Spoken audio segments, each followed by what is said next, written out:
I'm really delighted to be with you tonight. I was telling you that it's the first time I speak in your country. Actually, I am speaking from Barcelona, but I feel like as if I am in Slovenia right now. So I'm really pleased to share this with you tonight. The title I chose for the topic is anxiety. This is what you asked me to talk about. And then a subtitle, when the pillars, or where the columns and the foundations shake. When the pillars shake. Uncertainty, restlessness, insecurity are our inseparable companions these days in a world afflicted by the pandemic. We cannot get rid of a strange and annoying sensation of oppression, sometimes so intense that it seems as if we lack air. And we say, I can't take it anymore. I feel I can't breathe. Yeah, that is anxiety. It is anguish. Living with anxiety is like crossing a narrow gorge between mountains with little light, it's dark, and a lot of risk. Notice, let's remember that the word angst from the original angustus means narrow. This is where anxiety comes from. There is danger, but above all, there is uncertainty and concern. What will happen tomorrow? Am I going to be alive? What the future will give me? Yes, the pillars of our life tremble, and it seems that the world is going to sink under our feet. When we felt safe and self-sufficient, a virus has reminded us of the fragility of life and has brought us face to face with death. Never before has our generation in the West, and in the West I include the whole of Europe, experienced a situation of such insecurity and uncertainty in so many areas at once, at the same time. Health, work, the economy, moral values, everything seems fragile and uncertain. All this forces us to look for more solid pillars, pillars that are not at the mercy of the first strong storm. What is really important in life? What is essential for us in our current life?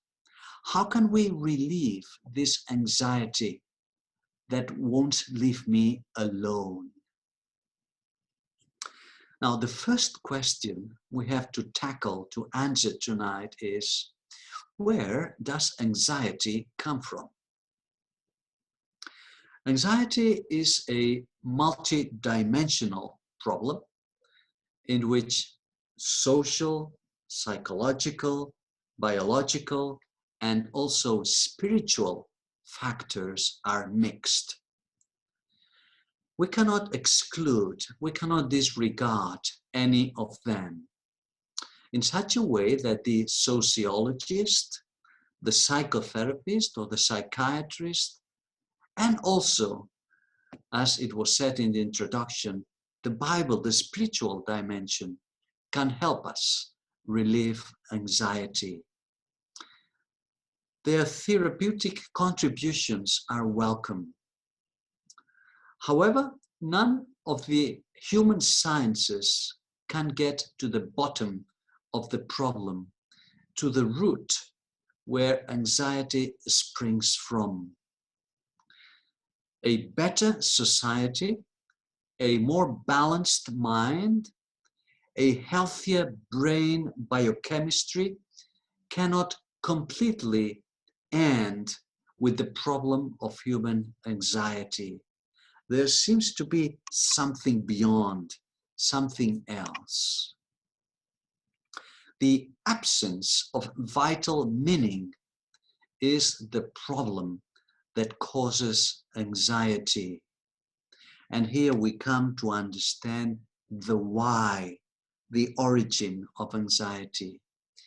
The ultimate cause of anxiety, beyond all these dimensions we mentioned, the ultimate cause lies in the lack of meaning and purpose in life. Questions like, what do I live for? What are the purposes of my life? The lack of satisfactory answers to these questions leads us to deep anxiety, an anxiety that is experienced as a feeling of vital disorientation and emptiness. We call this existential anxiety.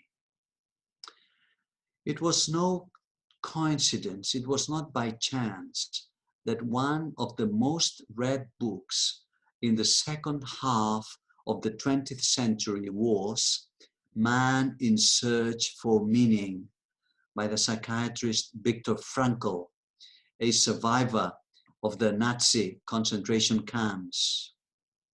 Yes, recognized thinkers, believers and non-believers, Christians and non-Christians alike, identify the basic problem of the person as the absence of meaning in life. Now, this leads us to a second question. What can we do? Obviously, this anxiety goes far beyond clinical symptoms. Panic attacks, obsessive thoughts, phobias, etc. There is something else.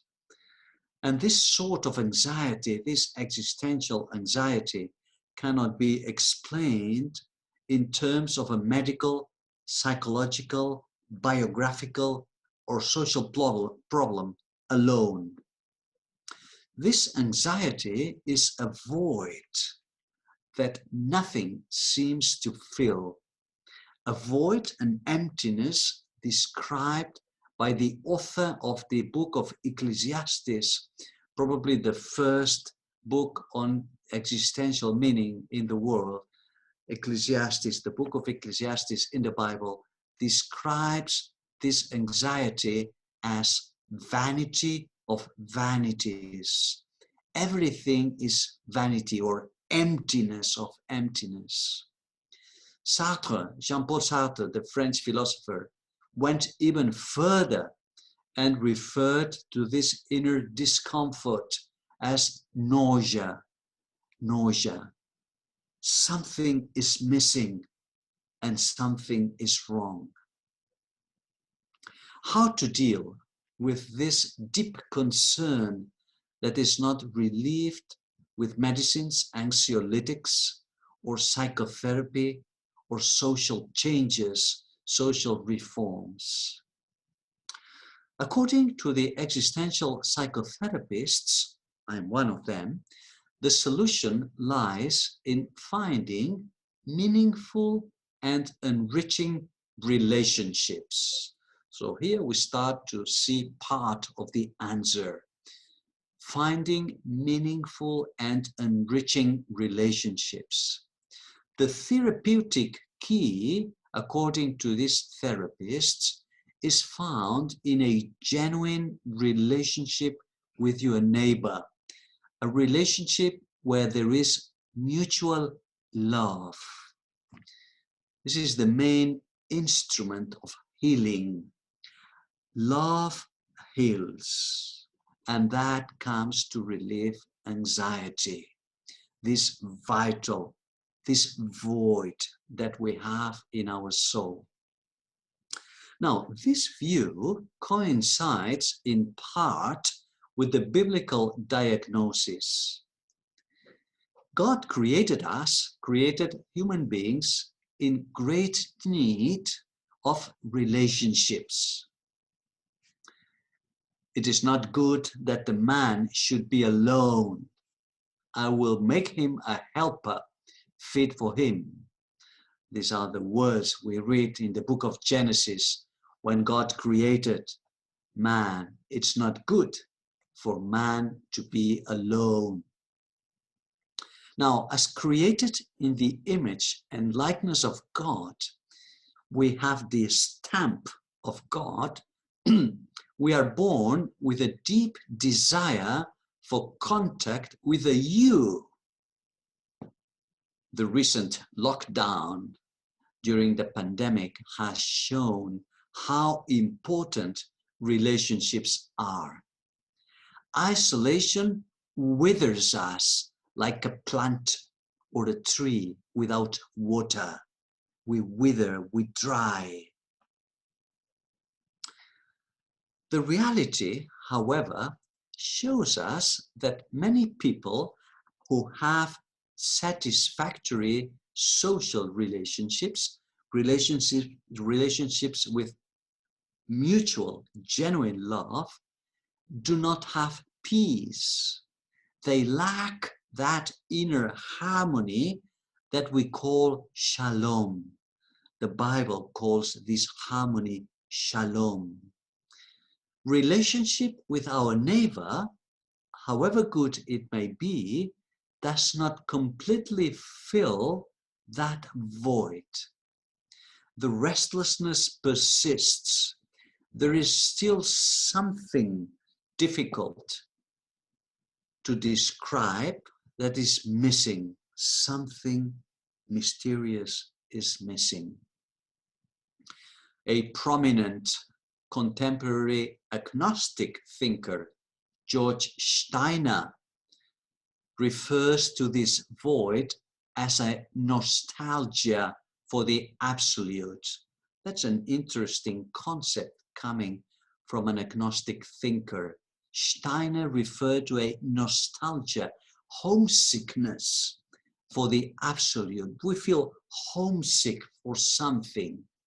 According to Steiner, this homesickness is the result of the moral vacuum that exists in Western culture due to the decline of conventional religions. I quote literally, the decline of conventional religions.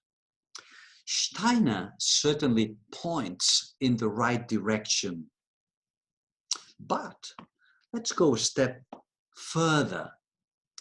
The French Christian scientist, outstanding scientist Blaise Pascal, went further than Steiner, and he described this idea, this void, this homesickness, with a memorable thought. I quote Pascal now. He said, "There is a God-shaped void in the heart of each man, which cannot be satisfied by any created thing, but only by God the Creator, made known through Jesus Christ." I will mention this memorable thought by Pascal again. A God-shaped void, there is a God-shaped void in the heart of every man, which cannot be satisfied by any created thing, but only by God, the Creator. So we notice here that we long not so much for a something, but rather for someone. Pascal, a profound connoisseur of the Bible, he knew the Bible quite well, undoubtedly must have been inspired by the psalmist in the Bible who describes this existential anxiety, this void, with penetrating words. I quote the psalmist, As a deer pants for flowing streams, so pants my soul for you. O God, my soul thirsts for God, for the living God. I am thirsty for God. So Steiner said, we feel homesick for something. Pascal said, we long for someone. And the psalmist said, my soul thirsts for God, for the living God. Again, in another psalm, David says, Psalm 62, for God alone my soul waits in silence, for my hope is from him. My soul thirsts for you. My flesh faints for you as in a dry and weary land where there is no water. I feel like in a desert. I'm thirsty, and only God can satisfy that thirst. So we realize that the problem is not so much that something is missing, but that someone is missing. Man can proclaim the death of God, as Nietzsche did, but he cannot quench his thirst for God. Man can proclaim the death of God, but he cannot quench his thirst, satisfy his thirst for God. And here we find the ultimate answer to this vital existential anxiety. Our need for relationships is two-way. You remember what we said a minute ago? We need relationships, but this is a twofold relationship with our neighbor and with our Creator. We need to relate to a human you, and also to the divine you, capital letter, God. This was actually the original situation of human beings. I think it is not surprising, therefore, that the eminent psychiatrist Jung, the Swiss psychiatrist Carl Gustav Jung, said, I quote literally, I have never seen a single case of neurosis that ultimately had no existential origin. A very interesting quotation by someone who did not consider himself properly a Christian. So, separation from God is the ultimate cause of anxiety. This anxiety that goes beyond clinical, social, psychological, biochemical factors. According to the biblical account, in the beginning, there were no emotional problems. There was no fear, no shame, no pain in the original world created by God. The close connection, the close relationship with the Creator gave human beings fullness of life and complete peace. Anxiety arose, it occurred in creation as soon as we turned away from God. Let's look at the biblical text in Genesis when Adam says, I was afraid and I hid myself. I had to hide to find the secret place. There is a cause-effect relationship according to the Bible. The first mention of anxiety in history appears when human beings break our relationship with the Creator and hide, go away from Him. From that moment on, man has conflicts in all his relationships, with himself, with his neighbor, and with nature. These are the results of what we call the fall. Then began the dark night of the soul without God. The dark night of the soul without God, as the mystic John of the Cross, St. John of the Cross, rightly expressed in a memorable poem. The dark night of the soul without God. The journey through life far from God, wandering without light, becomes a very restless path. We are looking for a place, but we don't know which one. We want to get there somewhere, but we don't know how. A mysterious longing, the thirst of the psalmist, the nostalgia of Steiner, the void of Pascal, the existential anxiety, the nausea of Sartre accompanies us unceasingly. It is the homesickness, the longing for the Creator.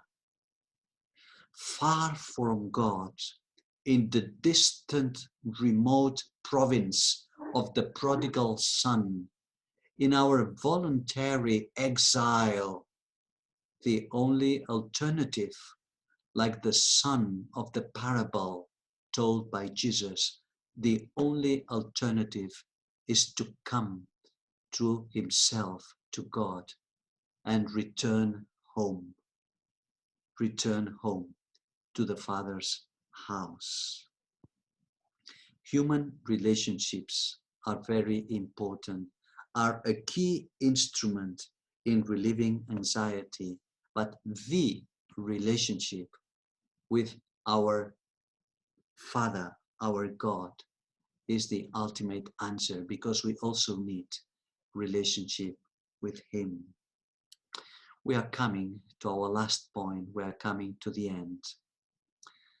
It is here that the Christian faith becomes the balm that reaches the innermost soul, where no other human resource can help.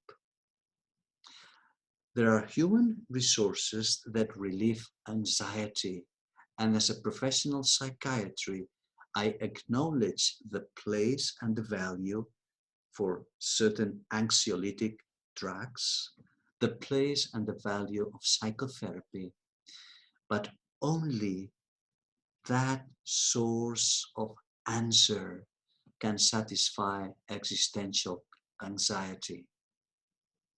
Faith supremely provides us with the therapeutic resources that calm deep anxiety, because faith responds to the deepest questions and needs of human beings. When I say faith here, I mean Christian faith. Three main needs. We have three main needs, three main questions. We long for identity. Who am I? We long for purpose in this life. What am I here for? And we long for hope. What happens after death? Identity, purpose, and hope. It is here, I want to repeat this, where Christian faith gives us a totally satisfactory answer. Existential anxiety requires a firm hope, a hope that is not utopia, but a sure and steadfast anchor of the soul, as the author of the letter to the Hebrews mentions, Hebrews 6:19, a sure and steadfast anchor of the soul. This anchor is found in the person and the work of Jesus Christ. It is a sure and steadfast hope because it is not based on subjective feelings. Notice this. Christian hope is not based on subjective feelings. It is not primarily a religious experience, but it is based on objective facts. Our hope is not on only or primarily on what will happen tomorrow, but on what happened already yesterday, the death and the resurrection of Christ. The gospel is above all the testimony, the witness of a historical fact. Christ died for our sins and rose with power, overcoming death. But God is the great unknown in our materialistic society. I would even go further, and let me close with this last thought. God as the great unknown.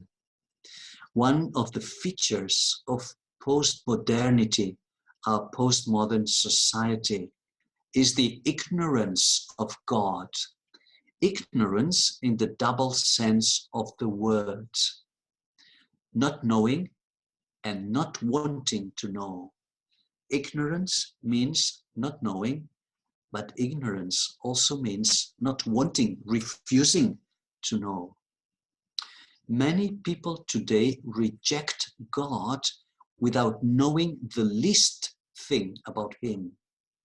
In fact, what they reject is their idea of God, a God who is merely the fruit of their imagination. This has actually been the experience of quite a few illustrious, outstanding atheists. What they rejected was not the God of the Bible, but they rejected their idea of God or their own experience, religious experience they had in their upbringing, in their, for example, Christian legalistic upbringing that led them to reject God. Someone told me, I don't think God exists, but if He did exist, He would be my enemy. I don't think God exists, but if He did exist, He would be my enemy. This was said to me by someone who had not read a single page of the Bible, which claims to be, the Bible claims to be the revelation, the open letter of God to human beings. This young man was back from a journey that he hadn't even started. For this reason, let me close with some personal words. I would like to invite you to do the same journey I did many years ago in my youth. The journey that leads to a personal encounter with the Christ of the gospel. I invite you to get to know God in a personal, experiential way. Because the gospel, Christian faith in the gospel, provides the supreme antidote to anxiety. Steiner's nostalgia or homesickness, Pascal's voids, Sartre's nausea, the Ecclesiastes' emptiness. The gospel provides the supreme antidote to anxiety. And I go back to the original quote, pensée, the thought by Pascal, when he said that only Christ, the image of the invisible God, can fill that God-shaped void. And we should not forget that in so doing, Christ also gives us peace. As he said, my peace I give to you. It's a different peace from the well-known peace of the world, the absence of problems. Christ's peace is not the absence of problems, but his presence together with us in our problems. when the pillars, the foundations of our life shake and tremble, we as Christians remember that God holds our pillars firm, as the psalmist said in Psalm 75, verse 3. For this reason, like the psalmist, I confidently say and share with you this sentence with the psalmist. I say, when I am anxious, I put my trust in you. Psalm 56, verse 3. Well, this is what I wanted to share with you, and I think we could start now a short time for questions. If you're a Christian, then you filled the God-shaped hole. So why do Christians still feel anxiety? Good. That's a good question to start with. Well, notice that I mentioned anxiety, although I didn't use this metaphor or this illustration. Anxiety is like a building that has different stories, different layers.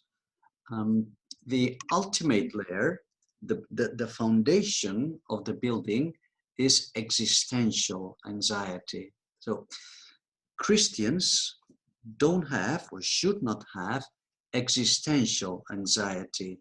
This sort of anxiety that comes from this lack of meaning in life, or this homesickness, this nostalgia that we mentioned. So certainly Christians don't have or should not have that lack of meaning, that existential anxiety. But of course, the other layers, the other dimensions of anxiety, we can experience them because we are not superhuman beings. We are not immune. We don't live in a perfect society with perfect brains, with perfect social relationships. So this is why we still experience anxiety related to biochemical problems in our brain, anxiety related to traumatic biographies, past experiences, anxiety related to social factors, to uncertainty. We are human beings. We continue to be human beings. The emphasis, the main point in my lecture tonight was that from the different layers of anxiety, the last one, the ultimate one, which is existential anxiety, only our relationship, our personal relationship with God can really relieve it. This is why Christians continue to experience clinical anxiety or anxiety related to our human factors, because we are not perfect. This is the reality. So we have to accept that we live in a limited world, a world that is not perfect. And in the same way that we continue to have diseases, although we are Christians, we continue to have emotional problems, and anxiety is one of those. If you can tell us more about your relationship with God, how you started this relationship, and do you have any advice how we can do that? For me, I will tell you from my own personal experience. I think there are three different ways to understand God, three different ways to approach Him. You can understand or conceive God as an idea, a concept, an abstract concept, and this is the sort of God that some people have. You can understand God as a He, a person, but still a remote person, or, and this is the great contribution of the gospel, you can conceive God as a you, that you can have a relationship. So God is not only the architect that designed the universe, God is not only an abstract force, but God is a you. And then the way to get to know God is starting a personal relationship. This is what many theologians call the encounter, a personal encounter with God, the encounter that is accomplished through faith. And God has provided a means that is the person of Jesus Christ. There is a beautiful metaphor that is used in the book of Revelation when Jesus says, I am standing at the door and knock. If you open the door, I will come in and take dinner, take supper with you. So getting to know God is exactly the same as starting a personal love relationship with Christ. This is the great difference between Christianity and any other religion. It is a personal encounter with the you.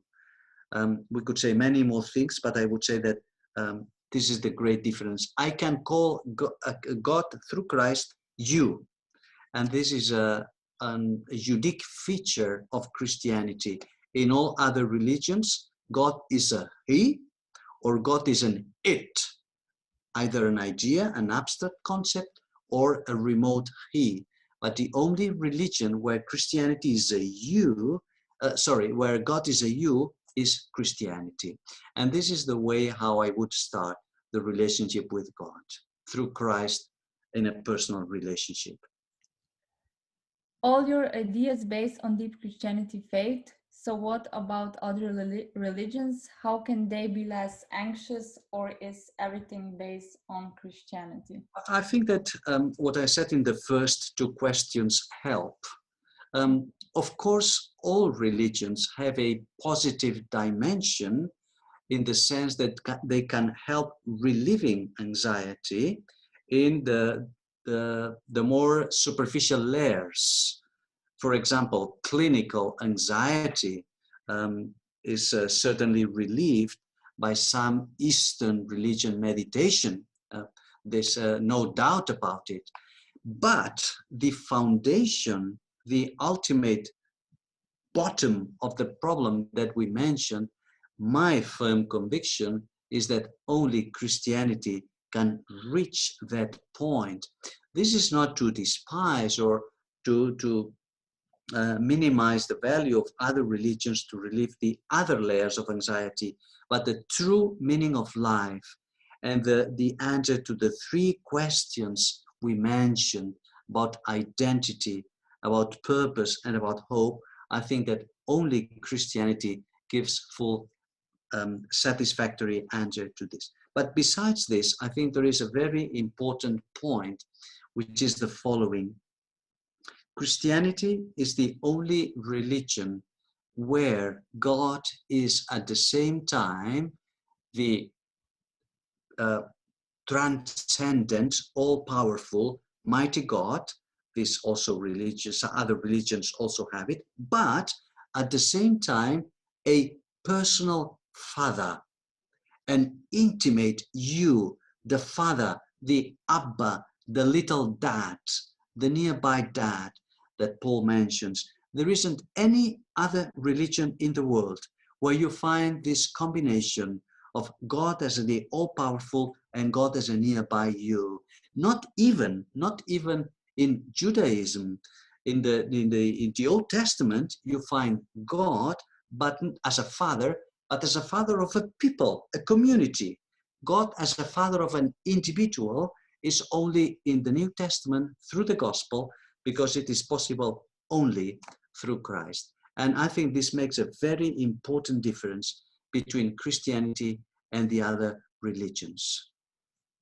Which are the most constructive strategies for coping with anxiety, in your opinion, especially in this time when we are on lockdown? And maybe you can join with Clement's question: how should we relate with each other during the pandemic, since human relationships with each other are so important? That's a good question too. I think we have to remember which are our most important needs. Our needs are for company, love, and meaning. So I think it's very important that during this time we can give our neighbor all these three elements, these three dimensions, being alongside. I think this is one of the reasons why the lockdown, the confinement was surprisingly positive in some families and for some people. They were surprised that they felt quite well during the lockdown. What's the matter? And the point was that for the first time, perhaps in many, many years, they discovered the value of company, being alongside, being together. That is very important. We can offer our company, we can offer our love, and also I think it's very important that we help others in the journey of life by uh, what the Bible calls doing good works. I think this is very important. Solidarity. We live in a society that desperately needs our contribution. Our thoughts are constantly with those who suffer, and it's amazing to see how many things we can do for our neighbors in this sense. So it's very easy and at the same time very complicated. How should we relate with our neighbor at this time of anxiety? Try to be alongside, be there, be together. Try to love them. Love heals. Love is a healing power. And also try to help others in whatever you can. You said that we don't know where does anxiety come from, but we know that God is good and he gives only good things. So we know that he doesn't give diseases. Also, Jesus overcame every disease on the cross and we are healed in his wounds. The Bible says many times. So God doesn't give diseases, but the devil does. What do you think about that? That's a complicated topic. I have no easy answer. It's a complex topic. So let's focus our attention on what we certainly know, what we know for certain.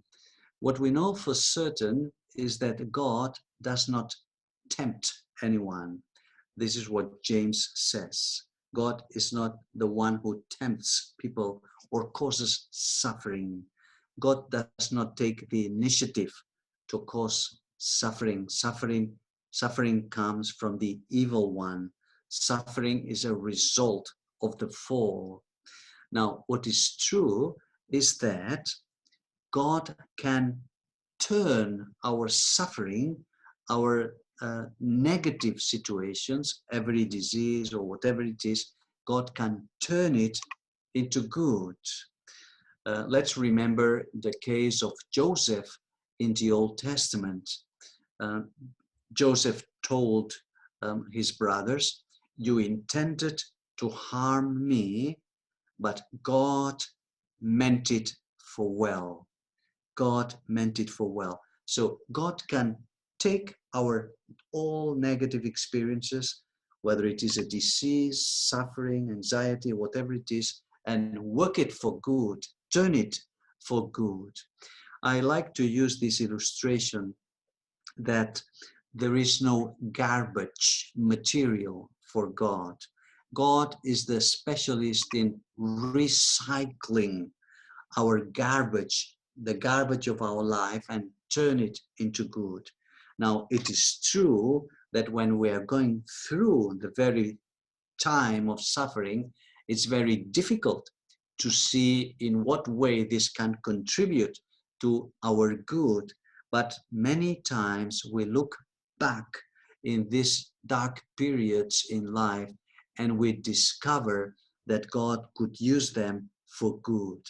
I always say that God is the great specialist in transforming our adversities into opportunities. Our adversities can be turned into good opportunities by God.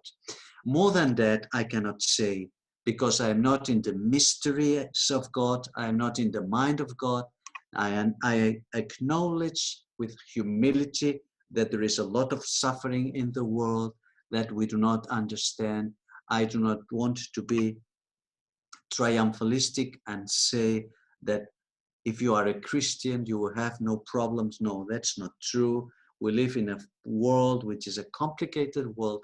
What I know for sure, though, is that in all these tribulations or problems, God is with me through Christ. And this is the Christian concept of peace. Peace is not the absence of problems, but the presence of Christ with me in all of these problems. What do you think about atheists? Can they still find peace and avoid or cope with anxiety if they do not believe in God? That's a good question to close. I like it. Atheists can indeed find relief in all the instruments, all the tools that we mentioned so far. There are many human resources that can be helpful to relieve anxiety. We have psychotherapy, we have social reformation, we have meditation. There are many, many factors that we can enjoy that relieve anxiety. But that existential anxiety that has to do with the God-shaped void cannot be satisfied by anything else than by God himself. Because as Pascal very well described, is a void that has the form, the shape of God. And this is why great thinkers like the three ones I mentioned today, Steiner, Sartre, and Jung, recognized that ultimately only an existential fullness can give meaning in life. This is why I really think that only through God, in God, we can find this satisfactory answer to our thirst for God. I would like to close with another example. Herbert Spencer, the father of philosophy, was a materialistic philosopher, the father of social Darwinism, an outstanding thinker. Now, when he died, he asked to be written in his grave an inscription, a word that said, infelicissimus, infelicissimus, very unhappy, very unhappy. This was the summary. I find it very impressive and very sad. It's very moving. A great thinker, an outstanding man, someone who contributed to the knowledge, and yet he was very, very unhappy to such an extent that he asked in his grave to have the inscription infelicissimus. I think this is a good example that it's very, very difficult, if not impossible, to find real meaning in life outside God. I wish you also all the best in this special time of trial. Thank you. Thank you.